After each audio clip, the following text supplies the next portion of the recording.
I think if I hear you call me Becky one more time, six-pack, I'm gonna pop your tops. All six of them.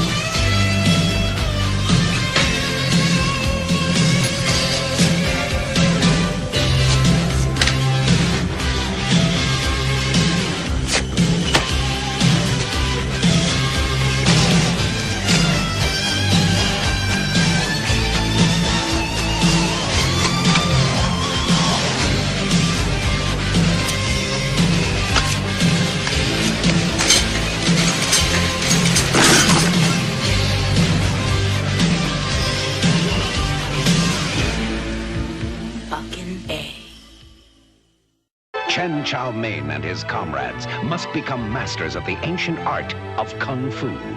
They must master three things: speed,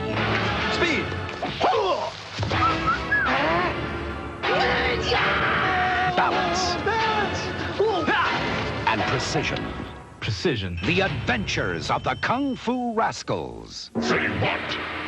You let me escape with the Sunstone Nepakalu? Monty Python searched for the Holy Grail. It's just a mere block of stone. King Arthur searched for Excalibur. I want him alive, for this thief now has the key to a power most big. Now, Did you get the map? their search has begun. They don't call me Master Thief for nothing. A search for something out there. You will come upon a power most big. Tell us more. Three joined together. The key is closer than you think. This better be good. The sheriff of Chinhua County has the thief and his accomplices in his clutches. Get him!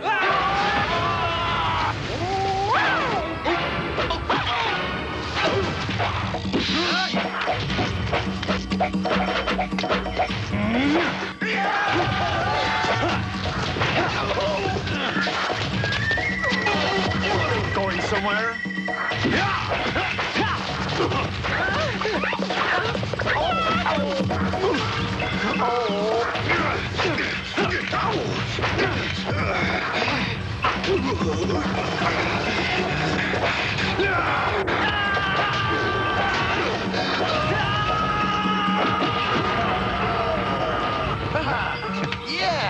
Summon Neo Titan.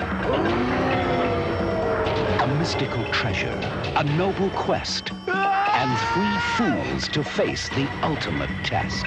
Three things gotta join together to form the key. The gingerbread man!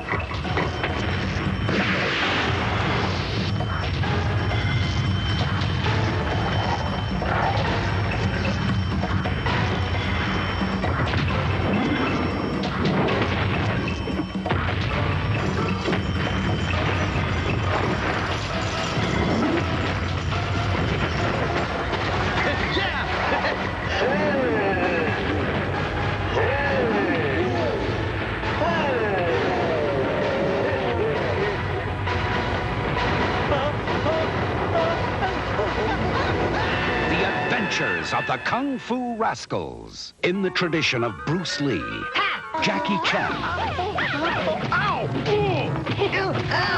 and the Three Stooges, comes the adventures of the Kung Fu Rascals. It's just another day of Kung Fu fighting. Hey, this is Matt once again. Welcome back to another review. Once again, this is a Patreon request for Total Meltdown 2. Thank you once again for your generous pledge to my Patreon. If anyone ever wants to pledge a request, to join me on my Patreon, there's tiers on there. Feel free. If not, no worries. Patreon link is down below. Or if you ever want to request a review or any other thing, doesn't just have to be a review, video on pretty much anything else. Link to my PayPal is down below too in the info box. But the review for today is for a film I've never heard of called Kung Fu Rascals from 1992. And this was kind of fun to watch. At the end of the day, I liked it. I didn't love it, but for what it is, a low-budget movie I've never heard of, it was fun. It's pretty much a Kung Fu parody directed by Steve Wang. Now, Steve Wang, this is a director I've talked about in the past. He did Drive with Martha Costos, which I think criminally underrated, tremendously underrated. I know that's a bold word to say, but for a fun action movie that utilizes budget fairly well with Martha Costos and Kadeem Hardison and Brittany Murphy, love Drive. That deserves a Blu-ray, man. And then he also did The Diver Dark Hero, which is very solid. I always said, Steve Wang, you take those two movies, those are two good calling cards to direct a Ninja Turtle movie. Because he can work with people in costumes, and he's a makeup effects guy, Steve Wang. He's worked in the effects field, so that works. And then Diver Dark Hero was R-rated, so definitely people in costumes and fucking blood. And then martial arts, you looked at that and you looked at Drive. And even Steve Wang himself, who not only directs this film, but he's the star of this film. He's actually pretty good at martial arts. So apparently this was a even smaller film that he did. But then people were like, hey, I bet you can't make it a full-length film and sell it. He's like, okay, takes the challenge, did. So you have these two other guys. I think one was, I forget the actor's name. I think he was in a couple episodes of Saved by the Bell. I believe so. And then these three guys, like one's American, then Steve Wang, who's the lead, and this other guy. They're three friends that get this map to try to find, as is called, a power that's most big. And the bad guys, who definitely reminds you a little bit of Power Rangers with the villains. Done pretty decent practical effects. I mean, the main bad guy almost reminded me of Richard Mole from The Sword and the Sorcerer, the way he looked. And then you have this pig man who's the mad monk, who's the subordinate to our main bad guy. And then you have this guard who's like a toad that I swear to God, Steve Wang, I believe he worked on Hill Comes to Frogtown. I think he just stole one of their suits. I think he literally stole one of the suits for Hill Comes to Frogtown and used it for this. Which is cool with me, because I like Hill Comes to Frogtown. I like those suits. The way the toads looked. The fraud, what the fuck?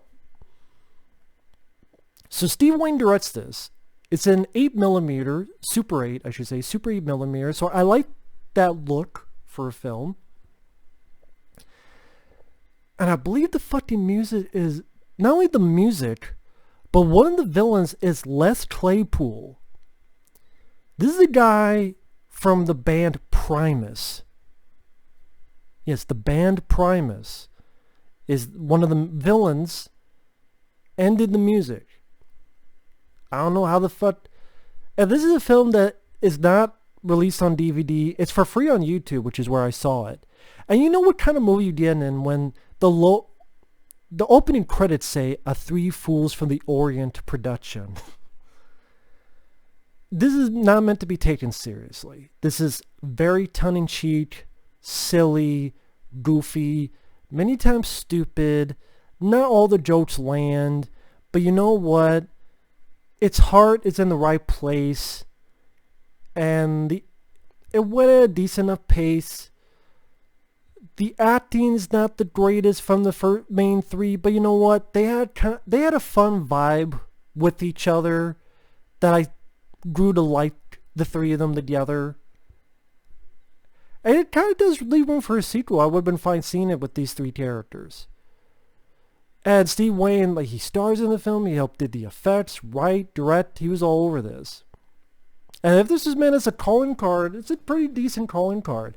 Maybe not so much for the writing aspect, but definitely for the direction, utilizing a small budget, the effects on a low budget. And even acting. Of the actors, he didn't do that bad, Steve Wang as the lead. I mean,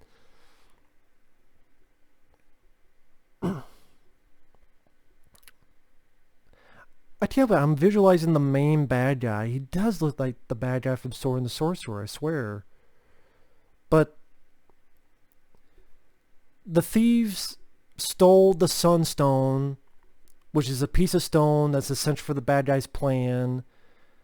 But also, like, could be a map to something. Pretty much they want the stone. That's supposed to lead them to the power. That's why I said map. Which, fuck, this, speaking of that type of stuff, is better than what the fuck was in Rise of Skywalker when they find this thing. Oh, it's a map. And the action scenes worked. They're well choreographed. Fighting monsters in the woods. Digistars to the head. Arrows to the eye. Of the three, Steve Wang, like I say, he's the lead, who is the most competent fighter of the group. The American, I don't think you get away with this today, but the fact that Steve Wang, wrote and directed it, I'm not going to be offended by it. I just sound like to see some people, oh, I'm offended. He's the other guy is really into Bruce Lee. So he's putting on makeup and a wig to look like Bruce Lee. And at times he's trying to act like Bruce Lee. And I kind of... There's a couple moments that made me smirk. And again, for the film, this is clearly a parody, almost to the extreme of a Hot Shots Part 2, almost to that front. Where you're not supposed to take this seriously at all. I mean, it ends with the bad guys having a big stone creature that has a frown. So the good guys, their stone creates another stone creature, but that stone creature has a big smile and is always laughing. I like the utilization of effects for its low budget.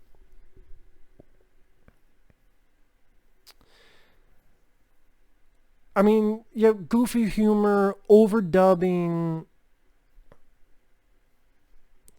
Again, not all the humor works. What I mean by that, like, they meet this old wise guy who I swear looks like Rip Torn. It's not Rip Torn, but it looks like him a lot. And, like, did you really need... Of the three, like I said, the American, who's very much into Bruce Lee, even has a fake wig. One of those precious items. He's really into this. Steve Wang, the lead. And the third guy has this mohawk. And he does stupid stuff like farts in the old man's face, so the match the old man has blows in the guy's face. I'm like, or some piss jokes. I'm like, you didn't need this. But then there's moments that made me chuckle. I don't know why. They're fighting these bad guys in the woods, and one of them has just a sticker that just says VIP on it. I don't know why that made me laugh. Or one guy is wearing like fucking tennis shoes or something. Or the Mohawk guy, he has nunchucks, but they're made out of these big thick bones, the type of bones that fucking, what's his name, from Red Sonja would have as a club. I forget the big guy's name is Protecting Ernie Reyes Jr. But this guy has those type of bones as a nunchucks. Or goofy humor. Oh my god, it's the flypaper technique. And Steve Wang is climbing up the stone wall with his bare hands.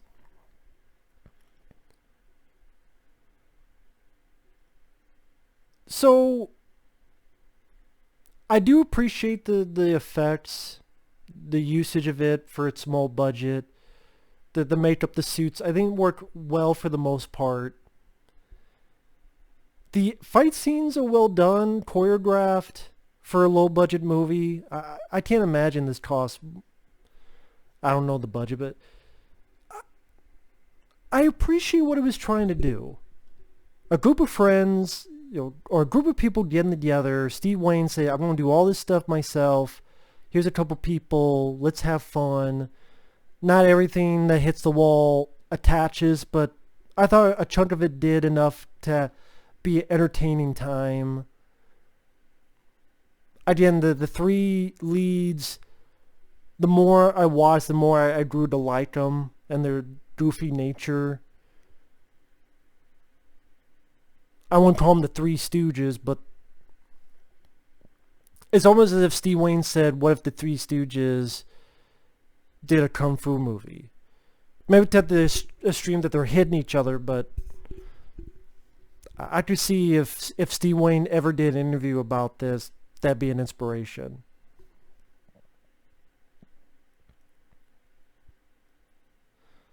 And again, there were moments that made me chuckle.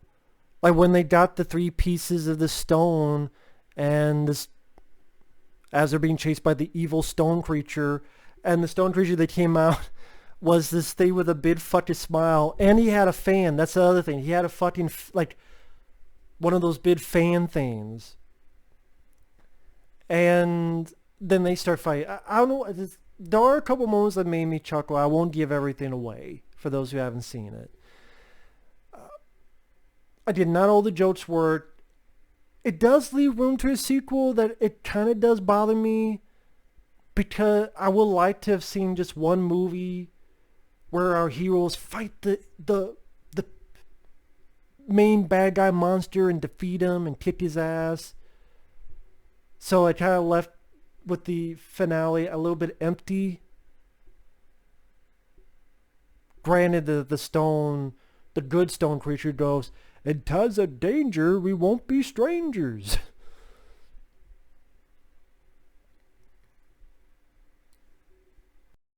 Almost as if this, I don't know if Steve Wang wanted this to be a series of movies.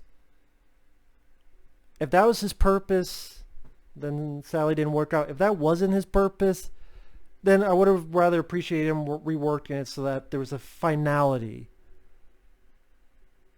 Like, it's not a cliffhanger. Oh my god, they're in danger, they're ready to die. No, it's not that, but just a more sense of finality. Rework some of the jokes. Like, you don't need piss fart jokes. Like, there's some stuff that could be reworked, but overall, I could see myself enjoying this when I was a kid. I still liked it, but I could see, if I saw this as a kid, I could see myself really getting into a film like this. Disney got monsters. Granted, not a ton of monsters. Limitations of the budget, but some. Bunch of martial arts and fighting. Goofy, silly humor. Nothing ever gets too serious, so it does have a consistent tone. Oh, you think this guy's going to be tortured? No, they're just fucking with his hair and his wig. The American's wig, because he's really into Bruce Lee. So again, at least the tone is consistent. It doesn't go leaps and bounds. Wow, it got too dark all of a sudden. What the fuck? At least it did that. And again, no, it's nowhere near Steve Wang's Diver, Dark Hero, or Drive. But I would say if you're a fan of the guy like I am, you get to see him star in the film, act in the film, bunch of martial arts, some goofy fun characters, some decent effects. It's only about 80-90 minutes, and despite my quibbles and some flaws, it's still a fun movie. It's still overall a fun, entertaining film that never would have known if it wasn't for Total Meltdown 2. And that's part of the fun thing about doing this request. Granted, the other part is getting paid. I'm not going bullshit about that. But then to find movies like this, it was like, you know what, that was fun. And this at least has a bit more heart to it than some of the fucking $100 million movies that comes out. Well, not now. Well, not now, but was coming out nowadays. But that's my thoughts on Kung Fu Rascals. Thumbs up for me. So, thanks for watching. Take care. And we'll see you guys later. Bye-bye.